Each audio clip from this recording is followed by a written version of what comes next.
আমাদের দেশের নারীরা, আমাদের দেশের ছাত্ররা, আমাদের দেশের তরুণরা গাজা থেকে অনুপ্রাণিত হয়েছিলেন। আমরা সফল হয়েছি, কিন্তু আমরা দেখতে চাই গাজাও সফল হবে।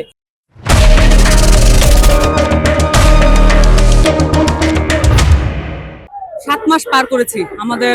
ছাত্র জনতার অভ্যুত্থানের পরে।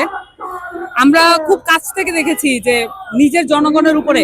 এয়ার স্ট্রাইক এটা কি পরিমাণে বেদনাদায়ক এবং কি পরিমাণে ভয়ঙ্কর হতে পারে। এবং যখন আমাদের 24-এর ছাত্র জনতার অভ্যুত্থান শুরু হয়েছিল, তার আগেই গাজায় যুদ্ধ চলমান ছিল এবং বারংবার সিজফায়ারের কথা বলা সত্ত্বেও সেখানে সিজফায়ারের কোনো ব্যবস্থা করা হয়নি। এবং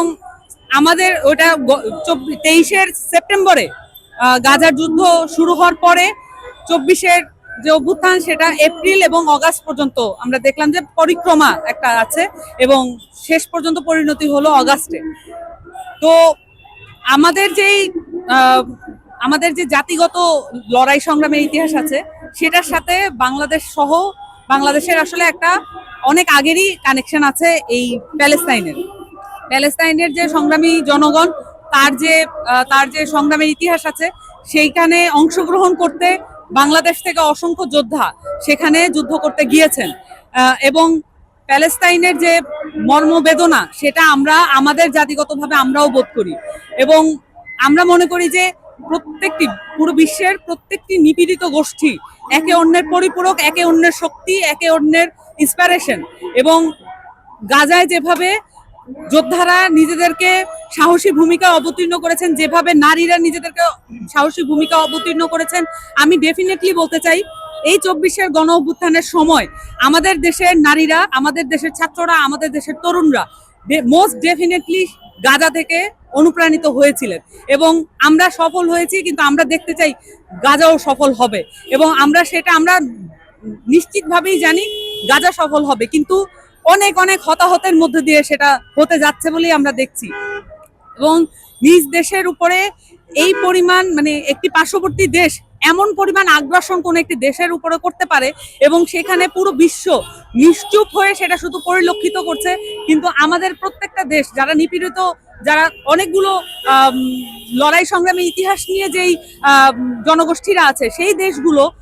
পারতপক্ষে যতটুকু সম্ভব তাদের সাধ্য অনুযায়ী প্রোটেস্ট করে যাচ্ছে, কিন্তু সেটার খুব বেশি ফলাফল আমরা দেখতে পাচ্ছি না। কারণ নীতি নির্ধারণের জায়গায় যারা আছে তারা স্বার্থবাদী, তারা গোষ্ঠীবাদী এবং তারা ব্যবসায়ী স্বার্থ রক্ষার জন্য ব্যতিব্যস্ত। এবং আমরা এই জায়গাটা থেকে এই যে সাম্রাজ্যবাদী যে আগ্রাসন আছে সেটার বিরুদ্ধে দাঁড়াচ্ছি। আমরা যেই নিপীড়িত জনগণের উপরে যে ধরনের অপারেশন, পুরো সিস্টেম্যাটিক অপারেশন যেটা করা হচ্ছে সেটার বিরুদ্ধে দাঁড়াচ্ছি এবং সেই সাথে আমাদের সমর্থন এবং আমাদের দোয়া এবং আমাদের সেই সাথে আমাদের যে আকাঙ্ক্ষা যে প্যালেস্তাইন মুক্তি পাবে একদিন, সেই যে জায়গাটা আমরা আজকে বলার চেষ্টা করেছি। যে ওয়ার্ল্ড ওয়াইড যে পলিটিক্সটা আছে সেখানে সবকিছুই নির্ধারিত হয় ব্যবসা এবং স্বার্থকেন্দ্রিক এবং কে কতটুকু টেরিটরি কন্ট্রোল করতে পারবে তার যে বলয় আছে, শক্তির বলয় আছে, সেটা দিয়ে সবকিছু নির্ধারিত হয়। এখন ইউরোপ এবং আমেরিকার কেন্দ্রিক যে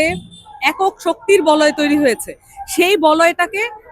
টিকিয়ে রাখতে এবং সেই বলয়কে কোনোভাবে যাতে কোনো শক্তি ক্ষতিগ্রস্ত করতে না পারে এবং সেই বলয় দিয়ে পুরো পৃথিবীকে কন্ট্রোল করার যেই আকাঙ্ক্ষা তাদের মধ্যে আছে, সেইটাকেই প্রতীয়মান হয় এই গাজার যুদ্ধের মধ্য দিয়ে। এবং তারা কন্ট্রোল করতে চায় কারণ তারা কন্ট্রোল আরো বাড়াতে চায়, কোনোভাবে কমে যাক সেটা তারা চাইবে না। এই কারণে গাজার মানুষের এই পরিমাণ, তাদের রিজিলিয়েন্স, তাদের যে প্রতিবাদ, তাদের যে